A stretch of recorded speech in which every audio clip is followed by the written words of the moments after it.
আজরাইলের কঠিন হুঙ্কার। ও নওগাঁর মুসলমান, একদিনকে হযরত ইব্রাহিম আলাইহিস সালাম ডাক দিয়া বলে, ও আজরাইল, যখন তুমি কোনো বেনামাজি গুনাহগারের জান কবজ করো, ওই সময় তোমার আকৃতিটা কেমন হয় বলো। এই কথা বলার পরে আজরাইল ডাক দিয়া বলে, ও আল্লাহর পয়গম্বর, আপনি ওই সূরত দেখতে চাইেন না। ও নবী আমার, আমি আজরাইলের ওই সূরত যদি আপনি দেখেন, আপনি সহ্য করতে পারবেন না। ইব্রাহিম আলাইহিস সালাম ডাক দিয়া বলেন, না, তুমি বলো, তুমি সেই সূরতটা আমাকে দেখাও। এবার আজরাইল বললেন, ও পয়গম্বর, আপনি একটু সামন দিকে তাকান। ইব্রাহিম আলাইহিস সালাম সামন দিকে তাকাইল। আজরাইল বলে, এবার একটু আমার দিকে তাকান। ইব্রাহিম আলাইহিস সালাম বলেন, আমি যখন পিছনে ফিরে আজরাইল আলাইহিস সালামের দিকে তাকাইলাম, আমি দেখতে পাইলাম আজরাইলের পা দুটো জমিনে। ওরে আজরাইল আলাইহিস সালামের মাথা আসমানে। এত ভয়ঙ্কর দেহ, গায়ের পশমগুলো খেজুরের কাটার মতো, দুইটা চোখ পুকুরের মতো। ওরে নাক আর মুখ ধাউ ধাউ করে আগুনের ফুলকিগুলো বাহির হইতেছে, আর এত দুর্গন্ধ। আল্লাহর পয়গম্বর ইব্রাহিম আলাইহিস সালাম এই দৃশ্য দেখে জমিনে পড়ে গেলেন। জমিনে পড়ে গেলেন বেহুশ হইয়া। জিবরাইল আজরাইল কিছুক্ষণ পরে যখন হুশ আসলো, আজরাইল ডাক দিয়া বলে, ও পয়গম্বর, আপনাকে তো আগেই বলছিলাম রে নবী, আমি যখন কোনো বেনামাজি গুনাহগারের জান কবজ করি, তখন আমার সূরতটা আপনি দেখতে চাইেন না। এবার ইব্রাহিম আলাইহিস সালাম দুই চোখের পানিগুলো ছেড়ে দিয়ে কান্দে আর বলে, হায় রে দুনিয়ার মানুষ, ওরে জাহান্নামে জ্বলা লাগবে না। ওরে আজরাইল এত বড় দেহ, এত ভয়ঙ্কর আকৃতি, কোন বেনামাজি গুনাহগার যদি দেখে, জাহান্নামে জ্বলার চাইতে আজরাইলের চেহারা দেখলেই তার শাস্তি হয়ে যাবে। এত বড় ভয়ঙ্কর পরিস্থিতি হবে রে বাবা। মুফাসসিরে কেরাম বলেন, ও উম্মতের দল, তোমার মরণের বেলায় তোমারে ধোঁকা দিবে, তোমারে ধোঁকা দিবে, তোমাকে ধোঁকা দিবে। বলে শয়তান সারা জীবন তোমারে যত ধোঁকা না দিছে, মরণের বেলায় সব ধোঁকা একসাথে দিবে, তোমাকে বারবার চেষ্টা করবে এই নামাজিরে, এই ভালো লোকটাকে, তাহাজ্জুদ পড়নেওয়ালাকে ধোঁকা দিয়ে দিয়ে দিয়ে দিয়ে রে জাহান্নামী বানায় দেয়।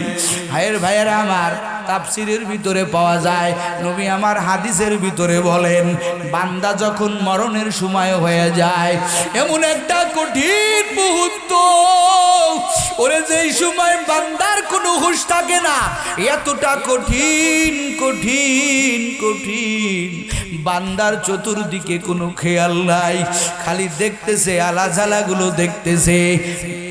হাদিসের ভিতরে নবী আমার বলেন, ওই সময় হঠাৎ করে মা বাবার সূরত ধরে দুনো এক ব্যক্তি তার কাছে এসে বলবে, কিন্তু ওরা তো মা বাবা না, ওরা তো শয়তান।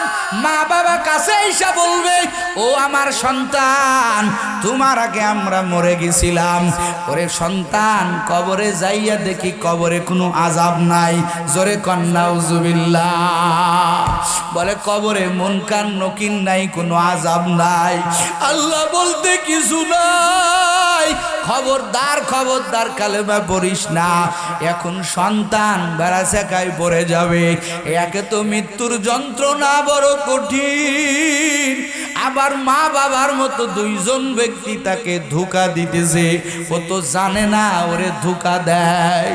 ওই সন্তান মা বাবার কথা মানবে মানবে ভাব। আমার আল্লাহ কয়, ও ফেরেশতার দল, আমার এই বান্দার কাছে দৌড়াইয়া যা, আমার বান্দা তো কালেমা হারা হয়ে মরলো, ও যদি বেঈমান হয়ে মরে, আমার বান্দার ঠিকানা হবে জাহান্নাম। আমার বান্দা জাহান্নামের আগুন সহ্য করতে পারবে না। ও তো জানে না এই দুইজন ব্যক্তি ওর মা না, ওর বাবা না। জলদি করে যা, আমার এই বান্দারে বাঁচা। সাথে সাথে আমার আল্লাহ ফেরেশতা পাঠিয়ে দিবে। তাতানাজ্জালুল মালাইকাতু আল্লা তাখাফু ওয়ালা তাহজানু ওয়া আবশিরু বিল জান্নাহ। আমার আল্লাহ আসমান থেকে ফেরেশতা পাঠিয়ে দিবে। ও নবীর উম্মতেরা, মুফাসসির কেরাম বলেন কাদের জন্য এই ব্যবস্থা হবে? আল্লাহর আসমান থেকে আমার আল্লাহ ফেরেশতা পাঠায় দিয়া, ফেরেশতা যখন ওই ঘরে ঢুকবে সাথে সাথে ওই দুই শয়তান মা বাবার সুরত ধরে আয়েশা ধোঁকা দিয়ে দিয়ে তোমারে আমারে জাহান্নামের দিকে ডাকবে। ওরে ফেরেশতা আসতে দেরি, ও নওগাঁর মুসলমান, তোমার আমার কাছ থেকে ইবলিস দূরে যাইতে দেরি করবে না। জোরে কর আল্লাহু আকবার। ওই সময় তোমার আমার বন্ধু, তোমার আমার মালিক, কাদের জন্য আমার আল্লাহ স্পেশাল ফোর্স পাঠাইয়া দিয়া তোমার আমার ওই মরণের সময় শয়তানের খপ্পর থেকে বাঁচাইবের যুবক। বলে যারা দুনিয়াতে বলছে ইন্নাল্লাযীনা ক্বালু রাব্বুনাল্লাহ, যারা বলবে মালিক আমার আল্লাহ, ওরে আল্লাহকে মানিয়া ভালো লোকের সঙ্গ অবলম্বন করিয়া উলামায়ে কেরামকে মুহাব্বত করছে। উলামায়ে কেরামকে মুহাব্বতের কারণে আমার আল্লাহ ওই মরণের বেলায় শয়তানের খপ্পর থেকে বাঁচাইয়া ঈমান নিয়ে মৃত্যুবরণ করার তৌফিক আমার আল্লাহ দান করবে। উলামায়ে কেরামের দরকার আছে না নাই? আরো জোরে বলেন আছে না নাই? ওরে নবীর উম্মত, একজন বিশাল আলেম মরণের বেলায় ধরা খেয়ে গেছে। শয়তান বারবার প্রশ্ন করতেছে, ও আল্লাহর বান্দা, তোর এলেম দেখি কতটা আছে বল। আমি বললাম আল্লাহ দুইজন, তুই একজন প্রমাণ কর। লোকটা তো এলেমের দরিয়া, আমার নামটা মনে নাই হুজুরের। ওই উলামাই, ওই আলেম, বড় মুহাক্কিক আলেম। শয়তান বারবার বলতেছে আল্লাহ দুইজন, আবার বলতেছে আল্লাহ দুইজন, তুই একজন প্রমাণ কর। ওই আলেম সাহেব কিতাবাদি দিয়া দলিল দিয়া প্রমাণ করে আমার আল্লাহ একজন। শয়তান আবার প্রশ্ন করে আল্লাহ দুইজন, আবার দলিল দে, আবার দলিল দেয়। এইভাবে 99টা দলিল ওই আলেম সাহেব দিতেছে, আর শয়তান বারবার বলতেছে আল্লাহ দুইজন, আল্লাহ একজন না, আল্লাহ দুইজন, আল্লাহ একাধিক, আল্লাহর শরীক আছে। বারবার বলতেছে। এখন এর তো দলিলাদিল্লাহ শেষ, কিন্তু ওই আলেম সাহেবের একজন বুজুর্গ মুহাক্কিক মুরব্বি আমার আল্লাহ ইলহামের মাধ্যমে, কাশফের মাধ্যমে আমার আল্লাহ জানাইয়া দিছে, ও বুজুর্গ সাহেব, তোমার অমুক মুরিদ মরণের বেলায় বিনা দলিলে তো মরে যাইতেছে। ওরে দলিল দেছে, ওরে এলেমের বাহাদুরি খাটতেছে না। তুমি তাড়াতাড়ি তোমার এই মুরিদটাকে বাঁচাও, ওকে বলো কি করা যায়। পীর সাহেব বলে, ও মুরিদ, শয়তানের কাছে কোনো দলিল লাগবে না, ওরে বলিয়া দে আমার আল্লাহ একক বুঝাইতে গেলে দলিল লাগবে না, বিনা দলিলে আমার আল্লাহ একজন। জোরে কার আল্লাহু আকবার। শয়তান কয় বাঁচিয়া গেলি, তোর এলেম আজকে তোকে বাঁচাইতে পারতো না। পীর সাহেবের কথা মানার কারণে, একজন খাঁটি বুজুর্গের মোহাব্বত থাকার কারণে আজকে বেঁচে গেলি, না স্যার আমি শয়তান তোরে বেঈমান করিয়াই মরাইতাম। জোরে কন্যা উজুবিল্লাহ। উলামায়ে কেরামের দরকার আছে না নাই? কথাখান আছে না নাই? মরণেও দরকার উলামায়ে কেরাম। ও যুবক, শুধু মরণে না, কবরের জিন্দেগিতেও এই আলেমের কত দাম, এই এলেম অর্জন করার যে কত ফজিলত রে বাবা। কবরের ভিতরে একজন আলেমের দাম আছে না নাই? ইমাম ফখরুদ্দিন রাজি রহমাতুল্লাহি আলাই তার বিখ্যাত কিতাব তাফসীরে কাবীরের ভিতরে একটা ঘটনা আনছেন। পয়গম্বর মুসা আলাইহিস সালাম একদিন রাস্তা দিয়া যাইতেছেন, দেখেন একটা কবরের ভিতরে আমার আল্লাহ ভয়ঙ্কর আযাব দিচ্ছেন।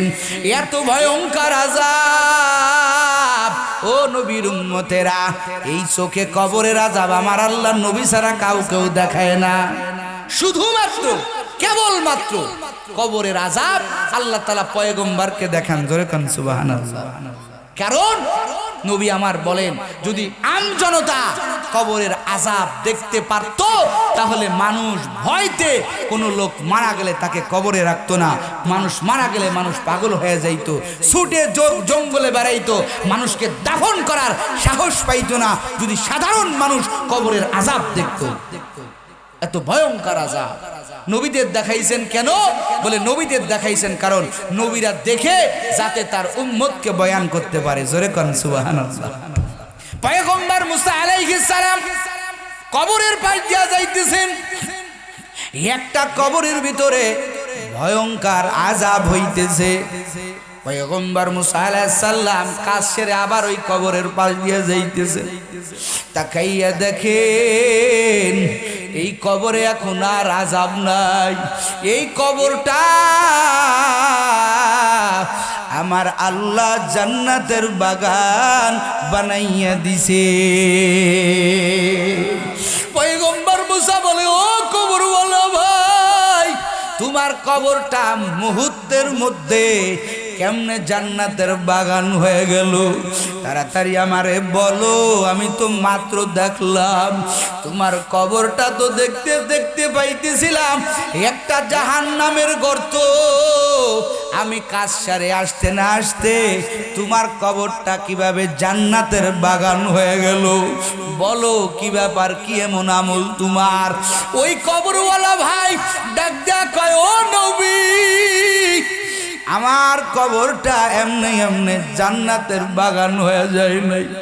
ও নবী আমার, আমি যেদিনকে মারা গিয়েছিলাম আমার স্ত্রীর গর্ভের ভিতরে একটা সন্তান রেখে আসছিলাম। আমার সন্তান আমার স্ত্রীর গর্ভে, কিন্তু আমার কপাল বড় খারাপ, আমি আমার সন্তানকে দেখতে পাই নাই।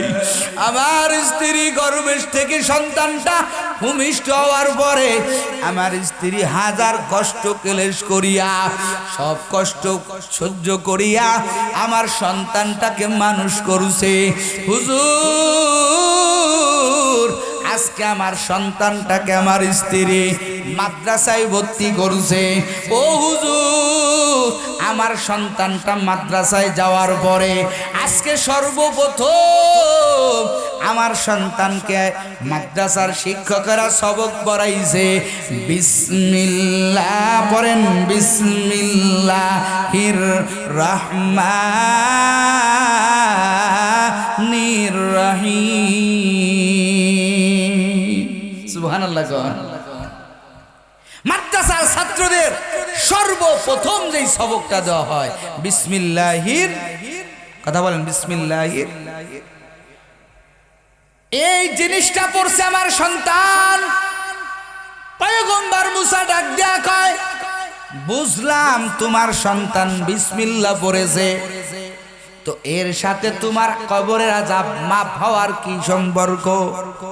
এবার কবরওয়ালা ডাক দেয়া বলে, পয়গম্বর, আমার ছোট বাচ্চাটা মাদ্রাসায় গিয়া পড়ছে, হুজুরেরা পড়াইছে বিসমিল্লাহির রহমানির রহিম। আমি শুরু করিতেছি এমন আল্লাহর নামে, যেই আল্লাহ হলেন রহমান, যেই আল্লাহ হলেন রহমান, যেই আল্লাহ হলেন রহিম। আমার আল্লাহ ডাক দেয়া কয়, ও ফেরেশতা, আমার এই ছোট বান্দা দেখ মাদ্রাসায় গিয়া ও তো কোনো কিছু বোঝে না, বিসমিল্লাহির রহমানির রহিমের বাংলাটাও জানে না, কিন্তু আমার বান্দা ছোট মাদ্রাসায় যাই আমার বান্দা কেমনে পড়ে, আমি শুরু করতেছি ওই আল্লাহর নামে, যেই আল্লাহ হলেন রহমান, যেই আল্লাহ হলেন রহিম। আমার ছোট বান্দা কেমনে আমাকে স্বীকৃতি দেয়, আমার মতো রহমান কেউ নাই, আমার মতো রহিম কেউ নাই। এর পয়গম্বর মুসা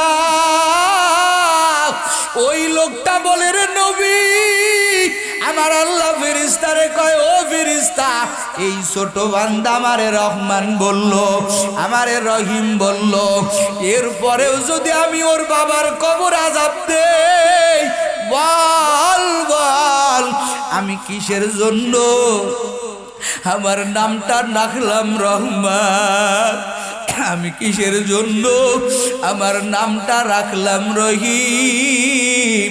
ওরে আমি রহমান রহিম নাম রাখার পরেও যদি ওর বাবার কবরে আযাব যদি আমি আল্লাহ দেই, তাহলে আমার রহমান নাম রাখার মানেটা হলো কি, আমার নাম রহিম রাখার মানেটা হলো কি, জলদি করে যা ওর বাবার কবরের আযাব তাড়াতাড়ি মাফ করে দে। ও কলিজা টুকরা যুবকেরা, ও আমার ভাইয়েরা, ও পর্দার আড়ালের আম্মা জানেরা, ওরে একটা সন্তানের বিসমিল্লাহর পাঠের দ্বারা যদি ওই বাবার কবরের আযাব আমার আল্লাহ মাফ করে দিতে পারেন, একটা সন্তান যখন সিনায় কোরআন নিয়া, একটা আলেম সাহেব যখন এলেম নিয়া কবরে যাবে, আপনারাই জবাব দেন, ওই কবরে কি আমার আল্লাহ আযাব দিতে পারে? কথা কোন পারে? ওরা বিসমিল্লাহ পাঠের দ্বারা যদি সন্তানের বাবার কবরের আযাব আমার আল্লাহ মাফ করে দিতে পারেন, তাহলে যাদের সন্তান মাদ্রাসায় পড়ে, হাজার সব সময় তেলাওয়াত করে, ওই সন্তানের তেলাওয়াতের দ্বারা আমার আল্লাহ পিতা মাতার গোরের আযাব মাফ করতে পারে কি পারে না? জোরে কান, পারে কি পারে না? মাদ্রাসায় পড়ানোর দ্বারা কবরে কি উপকার আছে? কথা কয় না কে আছে? ওরে যুবক, ও পর্দার আড়ালের আম্মা জান, যদি বিবেকবান ব্যক্তি হয়ে থাকেন বলেন, আর কোনোদিন এই স্লোগান দিবেন না মাদ্রাসায় পড়ে হবে কি রে বাবা, না রে বাবা, কবরে তোমার কেউ আপন হবে না, চতুর্দিকে মাটির দেয়াল, কেউ তোমার আপন না রে যুবক। এই জন্য বাবা, কবরে যদি মেহমান হয়ে যাইতে চাও, উলামায়ে কেরামকে মোহাব্বত করো, একটা সন্তানকে কোরআনের হাফেজ বানাও, একটা সন্তানকে আলেম বানাইয়া কবরে যাও, দেখবা তোমার কবরটা জান্নাতের বাগান হয়ে গেছে। এরে নওগাঁর মুসলমান, ও পর্দার আড়ালের আম্মা জান, আজকেও 3-4টা ছাত্রের মাথায় পাগড়ি দিলাম, একটা ছাত্রের মুখের দিকে তাকায় দেখছি এতিমের ছাপ, ওর চোখের দিকে তাকাইয়া দেখি পানিগুলি টলমল টলমল টলমল করতেছে, কারণ হুজুর ঘোষণা দিছে ওর মা নাই, ওর মা কবরে চলে গেছে। ওই সন্তানটার মুখে আমি হাত বুলাইয়া দোয়া করে দিছি, আর এই সন্তানের মার কপাল কত ভালো। এরে আব্বা জান, এরে পর্দার আড়ালের আম্মা জান, মনে কি চায় না রে মা, একটা আলেম সাহেবের মা হয়ে কবরে যাবেন, একটা হাফেজ সাহেবের মা হয়ে কবরে যাবেন, মনে কি চায় না ও বাপ জানেরা, বাড়া করা মোল্লা দিয়া জানাজা পড়াইবেন না রে বাবা না, নিজের সন্তান যাতে তোমার জানাজার ইমাম হইতে পারে, এইরকম একটা পরিস্থিতি তৈরি করে যাও। কারণ সন্তান যখন বাবার লাশটা নিয়ে দাঁড়ায় যাবে, সন্তান যখন মায়ের লাশটা নিয়ে দাঁড়াইয়া যাবে, ওরে মার তার লাশের সামনে দাঁড়াইতে দেরি হবে, চোখে পানি আসতে দেরি করবে না। আর ওই বাড়া করা মোল্লা নিয়ে যদি দাঁড় করায় দাও, ও তো কাঁদবে না, ও তোর জিম্মাদারি খালাস করবে। ও ভাই জানেরা আমার, ও বাপ জানেরা আমার, একজন কোরআন পড়নেওয়ালি সন্তান তুমি দুনিয়াতে বানাইয়া যাও, ঠকবা না রে বাবা। শায়েখ জাকারিয়া রহমাতুল্লাহি আলাইহি তার এক কিতাবের ভিতরে একটা ছোট্ট ঘটনা লিখছেন। এক আল্লাহর ওলি এক গোরস্থানের পাশ দিয়ে যাইতেছেন, দেখে গোরস্থানে কবরের ভিতরে মানুষদের কবর দেওয়া হইছে। আল্লাহর বান্দা গোরস্থানের কিনারায় দাঁড়াইয়া আল্লাহর বান্দা সওয়াব রিসানি করলেন। একবার সূরা ফাতিহা 3 বার ইখলাস পড়িয়া দোয়া করে চলে গেলেন। ওই বুজুর্গ বান্দা রাতের বেলায় স্বপ্ন দেখতেছেন, ওই গোরস্থানবাসী তার ওই সওয়াবটা যেটা রিসানি করা হইছে ওই সওয়াবটা বন্টন করা হইতেছে। সবাই লাইনে দাঁড়ানোর জন্য পাগলের মতো হয়ে গেছে।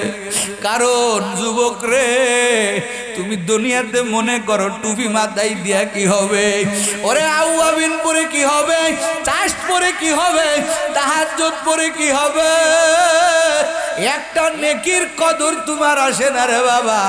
কিন্তু মরিয়া দেখো একটা নেকির কত দাম, একটা নেকি যে তোমার কত বড় দামি, একটা নেকির জন্য কত মানুষের জাহান্নাম ফায়সালা হয়ে যাবে।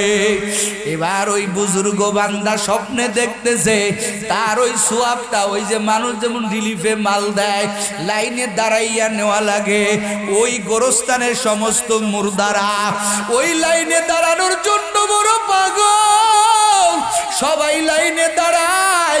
ওই গোরস্থানের একটা মুর্দা আছে মহিলা, ওই মহিলা লাইনে দাঁড়ায় না, ও বসে মুস্কি মুস্কি হাসতেছে। এবার স্বপ্নের ভিতরেই বুজুর্গ বলতেছে, ও আম্মা জান, সবাই তো লাইনে দাঁড়ায় গেল, আপনি কেন লাইনে দাঁড়াইতেছেন না? ওই আম্মা জান বলতেছে, হুজুর, ওরে দুনিয়াতে আমার একটা ওই কোরআনের হাফেজ সন্তান আছে, যেই সন্তান আমি ওর মায়ের জন্য ওরে দোকানদারি করে, তার বড় আমি ওর মারে এক সেকেন্ডের জন্য বলে না, আমার জন্য সব সময় কোরআন তেলাওয়াত করে। আর আমার মাওলা ওই তেলাওয়াতের সওয়াবটা আমার আল্লাহ আমার আমল নামায় দিয়া দেয়। এই জন্য ওই নেকি নেওয়ার কোনো পেরেশানি আমার ভিতরে নাই। আল্লাহর বান্দার ঘুম ভেঙে গেল। হায় রে, ওই মায়ের সন্তানের কপাল কত ভালো, আর ওর মায়ের কপাল কত ভালো, যেই মা কবরের নেকির জন্য পারাপারি করে না। আল্লাহর বান্দা পরের দিনই ওই এলাকায় রওনা দিয়ে দিল। ও নওগাঁর মুসলমান, আল্লাহর বান্দা ওই দোকানে যাইয়া সন্তানটারে ডাক দিছে, রে বাবা আয় আয় আয় আমার বুকে আয়। বলে কি ব্যাপার? বলে তুই যে কোরআন তেলাওয়াত করো, তোর এই সওয়াবটা আমার আল্লাহ তোর মায়ের আমল নামায় পাঠায়া দেয়। ও যুবকের দল, যুবকরে দোয়া করে দিয়া বুজুর্গ সাহেব চলে গেলেন। কিছুদিন পরে আবার ওই গোরস্থানে রে বাবা ওই আল্লাহর বুজুর্গ বান্দা আবার সূরা ফাতিহা ইখলাস পড়ে দোয়া করে বাড়ি চলে গেলেন। রাত্রেবেলা স্বপ্নে দেখতেছেন তার ওই নেকিটা আজও ফেরেশতারা বন্টন করতেছে। আর ওই মহিলাটা বারবার বলতেছেন, ওরে আমার লাইনে দাঁড়াইতে দে। এবার বুজুর্গ সাহেব ডাক দিয়া বলে, রে মা, আপনার তো ঢেল নেকি আসার লাইন খোলা আছে, আপনি কেন এই লাইনে দাঁড়ানোর জন্য বড় পাগল? এবার মা দুইটা চোখের পানি ছেড়ে কান্না শুরু করতেছে আর বলতেছে, হুজুর, ওরে যেই সন্তান আমার জন্য দোয়া করত কোরআন পড়ে পড়ে, আজকে কয়েকদিন হয়ে গেল আমার কলিজার টুকরা সন্তান মারা গেছে, ইন্তেকাল করছে।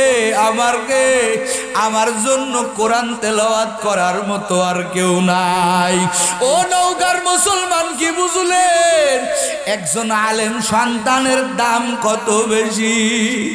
আলেম বানাইয়া ফেলো, তুমি ঠকবা না রে বাবা। ওই কবরে গেলে তোমার কি উপায় হবে, আমার কি উপায় হবে রে বাবা?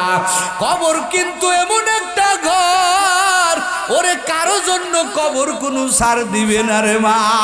ওরে বাপ জানেরা ওই কবরের ভয় তোমার কলবে ঢুকাইয়া ফেলো আর তাকওয়ার মেডিসিন লাগাইয়া দাও।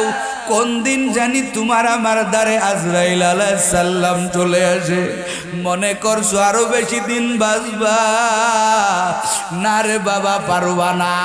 কারণ কি রে যুবক, ওই আজরাইল আলাইহিস সালাম তোমার দ্বারেও আমার আল্লাহ ঘুরাইয়া দিছেন, আমার দ্বারেও ঘুরাইয়া দিছেন রে বাবা। কখন জানি আজরাইলের খপ্পর আমার উপরে চলে আসে, তোমার উপরে চলে আসে। ও যুবক, মনে করছো আরো বেশি দিন বাহাদুরি করবা, না রে যুবক না। তুই কেমন ক্রেডিট তুমি অর্জন করেছো, তুই মরার পরে তোর একটা বন্ধু তোর কবরের কিনারায় যাবে না রে বাবা, একটা বারের জন্য তোর জন্য দোয়া করবে না। অথচ এই জমিনের ভিতরে আমরা দেখছি যে উলামায়ে কেরামেরা এত কান্না করেছে, মাইক ধরে বলছে আমার মতো গুনাহগার কেউ নাই, আমার মতো না খাস্তা কেউ নাই। ওরে যেই বান্দাগুলো বলতো আমার মতো বেআমলালা কেউ নাই, আমি তো বড় জাহান্নামী, এদের ইন্তেকালের বেলায় দেখছি ওরে জানাজায় লোক ধরানোর মতো কোনো জায়গা নাই। ওই যে হাটাজারির হযরত শফি রহমাতুল্লাহি আলাইহি, আপনারা মোবাইলে ভিডিও ফুটেজ দেখছেন রে বাবা, হাজার হাজার আলেমের উস্তাদ, এ আল্লাহর বান্দা 100-র উপরে হায়াত পাইল। ওরে ইন্তেকালের বেলায় কি ঘটলো, ওরে দুনিয়ার মানুষের দাম দেয় নাই, কত বাজে কথা বলছে হযরত রে নিয়া। তেতুল হুজুর বলেছে আমগো মতো কিছু টুপিওয়ালারাও তো কম গালি দিল না রে বাবা। এই শফি রহমাতুল্লাহি আলাইহি আল্লাহর বান্দা বুজুর্গর ইন্তেকালের বেলায় হাটাজারি অত বড় একটা প্রতিষ্ঠান রে বাবা, একটা জায়গায় তিল ধরানোর মতো কোনো জায়গা নাই, আমার তোমার মতো সাধারণ কোনো মানুষ যায় নাই। সমস্ত মুহাদ্দিসিনে কিরাম যারা বুখারী পড়ায়, তিরমিজি পড়ায়, বড় বড় কিতাব পড়ায়, এর ছাত্র সব ছাত্রগুলো হুজুরের ইন্তেকালে আগায় গেছে। এই ব্যক্তির কপাল কত ধন্য, এরপরেও আল্লাহর বান্দারা দুনিয়াতে নিজের বড় মনে করে নাই। ও নবীর উম্মতের দল, তুমি নিজের কিসের জন্য বড় মনে করো? তোমার চোখে পানি নাই, তোমার ফিকির নাই, তুমি কি নিয়া কবরে যাবারে বাবা? কি মনে করছো তোমার ইন্তেকালে সবাই তোমার জন্য দোয়া করবে? 2 দিন পর বন্ধুরা আর একটা বারের জন্য তোর নাম্বারটা রাখবে না। 5 দিন পরে দেখবি ও যুবক, ও পর্দার আড়ালের আম্মা জান, ও আমার বোনেরা, যেই ছেলের পিছনে দৌড়াইয়া তুমি তোমার জীবনটা নষ্ট করতেছো, এরে বোন, আজকেই যদি মারা যাও তোমার বন্ধু আর একজনের সাথে লাইন মারবে, তোমার নাম্বারটা পর্যন্ত ওরে মোবাইল থেকে ডিলিট করে দিবে, কেউ তোমার নাম্বারটা পর্যন্ত সেভ রাখবে না। এই তো দুনিয়ার বাহাদুরি, এই দুনিয়ার বাহাদুরি করে কি লাভ হবে রে বাবা? এই জন্য কবি বলেন এমন জীবন তুমি করিও গঠন, মরিলে হাসিবে তুমি কাঁদিবে ভুবন, এমন জীবন করিও না গঠন, মরিলে কাঁদিবে তুমি হাসিবে ভুবন। এই জমিন থেকে কত মানুষ ইন্তেকাল হয়ে গেল, কারো বেলায় আল্লাহ পাক আসমান থেকে জান্নাতি সমস্ত আমার আল্লাহ হুরগেল মানগুলো পাঠায়া দেয়, জান্নাতের ফেরেশতাদের পাঠায়া দেয়, আবার কারো বেলায় আমার আল্লাহ জাহান্নামের দৃশ্যগুলো দেখায়। ওরে যুবক, তোমার আমার তো সেই ঘন্টা সামনে, জানি না তোমার আমার মরণটা কেমনে হবে রে বাবা। তুমি আমি কি আল্লাহর বন্ধু হয়ে কবরে যাব? তুমি আমি কি আমার মাওলার দুশমন হয়ে যাব?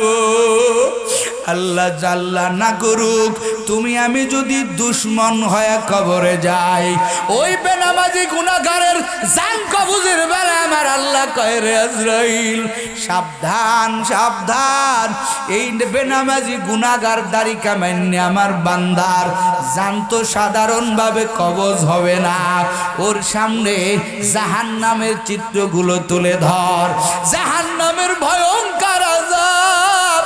ও নওগাঁর মুসলমান, কবরের আযাবের চিত্রগুলো তুলে ধরা হবে। রুহু পাখিটা ধরা দিতে চাইবে না রে বাবা, কিন্তু ধরা দিতে না চাইলে কি হবে, আজরাইল আলাইহিস সালাম পায়ের বৃদ্ধা আঙ্গুল থেকে চিপতে শুরু করবে। মরণ সবর যে কত কষ্টের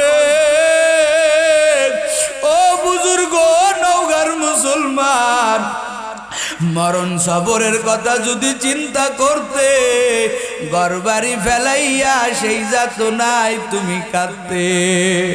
এই জন্য আমার নবী বলেন, ও আমার উম্মতের দল, মুতু ক্বাবলা আন তামুতু ওয়া হাসাবু ক্বাবলা আন তুহাসিবু।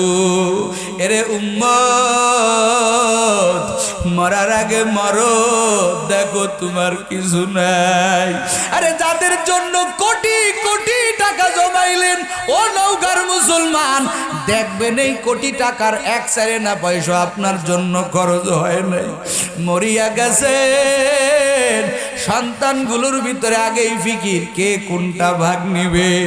বোনের আইসা বলবে আমার ভাইয়ের অমুকটা আমার, অমুকটা আমার, যার যার মতো ভাগ করে নিয়ে চলে যাবে। তোমার আমার একা একাই কবরে যাইতে হবে রে বাবা।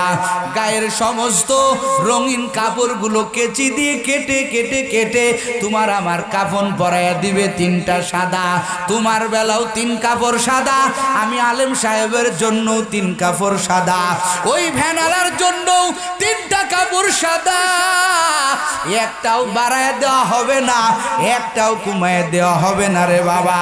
এরে আম্মা জান, আপনার বেলাও পাঁচটা, বড় রমণীর জন্য পাঁচটা কাফন হবে রে আম্মা জান। ওই কবরে ঢুকবেন ও যুবকের দল, বল বল কি এমন আমল নিয়ে তুই কবরে যাবি, কিছু আছে নাকি? তুই তোরে প্রশ্ন কর, আমি নাইমুজ্জামান আমারে প্রশ্ন করিন না, কোনো আমল নাই, বেআমল হইয়া ঘুরতেছে, কি জবাব দিব রে আমার মাওলার কাছে, আমি কি জবাব দিব?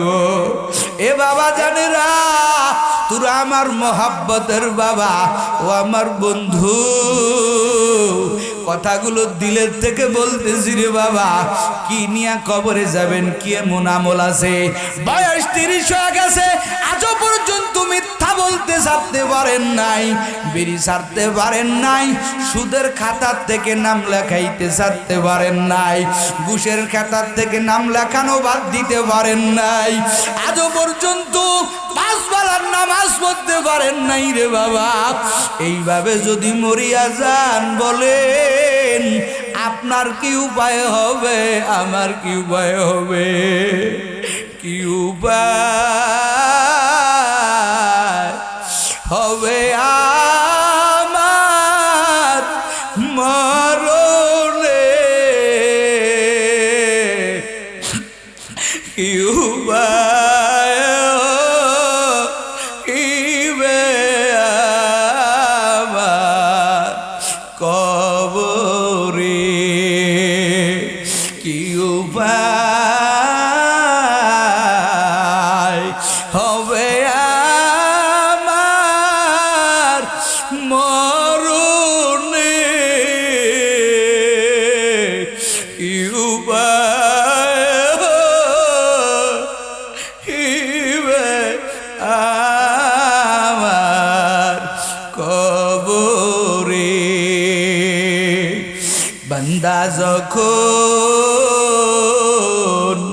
জাহান্নামে জ্বলিবে, আল্লাহ আপনি কেমন করে কবরে দেখিবে। বাপজানেরা রে, তোমার আমার লাশ সাদা 3টা কাফন করাইয়া বাড়িতে জানাজা পড়াইছে। ইমাম সাহেব বলতেছে, ও ভাই, এই বান্দাটা আপনাদের মাঝে দীর্ঘদিন চলাফেরা করছে, এই বান্দাটা আজকে নাই রে, মাফ করে দিয়েন। সবাই বলে মাফ করলাম। এই খাটিয়ার উপরে তোমার আমার লাশটা উঠায় যখন বাড়ি থেকে রওনা হয়ে যায়, ভিতর থেকে মহিলাদের একটা চিল্লানির আওয়াজ। মা ডাক দিয়া বলে, আমার কলিজার টুকরা ধন, ওরে তোরা কোথায় নিয়ে যাও? আমি আর কারে বাজান কয়া ডাকবো? বাচ্চাগুলো কান্দে, আব্বু আব্বু আব্বু, কোথায় যাও আমাদেরকে রাখিয়া? মুর্দা ব্যক্তি বলে, ওরে আমার মায়ের কাছে কইও গিয়া দুধের দাবি ভিক্ষা চাই। আজ বুঝি দিবেন গো আমার জনমের বিদায়। আজ বুঝি দিবেন গো আমার জনমের বিদায়। যুবক তওবা কর, আর নামাজ কাজা দিবি না, আর দাড়িতে খুল লাগাইবি না রে যুবক। ও পর্দার আলের আম্মা জান, আজকের থেকে তওবা করে আজকের রজনীটা নিজের জীবনের শেষ রজনী মনে করেন।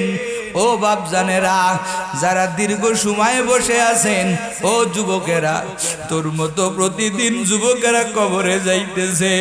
কত যুবকের লাশের দিকে তাকাইয়া আফসোসে অন্তর ভারী হয়ে যায়, কারণ যুবক মরলো কিন্তু রসুলের সুন্নত নিয়ে যেতে পারলো না। এরে যুবক, করুণায় কত মানুষ মরে গেল। এই বাংলাদেশ স্বাধীন হওয়ার ভিতরেই কত যুবক তাজা প্রাণ ঝরে গেল। পরে সাইদির মতো, আবু সাইদ মুগ্ধর মতো কত তাজা প্রাণ এই জমিন থেকে ঝরে গেল। এরা তো কল্পনাও করে নাই আমরা মরে যাব, আমরা দুনিয়াতে থাকবো না রে যুবক। এই জন্য তওবা করার নামাজ ছাড়বি না, আর আমার আল্লাহরে ভুলবি না রে যুবক। মোবাইলের গুনাহ থেকে তওবা কর। ও দাড়ি কামানে আমার যুবকেরা, তওবা কর, দাড়ি লম্বা করবি। ও বৃদ্ধ বাবা জানেরা, যেই দাড়িটা ছিল কালো এখন সাদা, আল্লাহ মৃত্যুর পয়গাম পাঠায়া দিছেন। আজকের থেকে তওবা করেন, বিড়ি খাবেন না, মিথ্যা বলবেন না, 5 বেলার নামাজ পড়বেন, উলামায়ে কেরামের বন্ধু বানাবেন। কারা কারা পারবেন? 2টা হাত আল্লাহরে দেখাইয়া দেয়। লিল্লাহে তাকবীর, লিল্লাহে তাকবীর। তওবার নিয়তে হাত উঠাইছি রে মালিক, ও আল্লাহ আমাদের তওবা কবুল করে নেন, 5 বেলার নামাজি বানাইয়া দিয়েন। আয় আল্লাহ মুহাক্কিক উলামায়ে কেরামের বন্ধু বানাইয়া দিয়েন। আয় আল্লাহ ভালো লোকের সঙ্গ অবলম্বনের তৌফিক দিয়েন। আয় আল্লাহ তওবাতুন নসুহা করে আমাদের সবাইকে কবরে যাওয়ার তৌফিক দান করিয়েন। জোরে জোরে কন আমিন।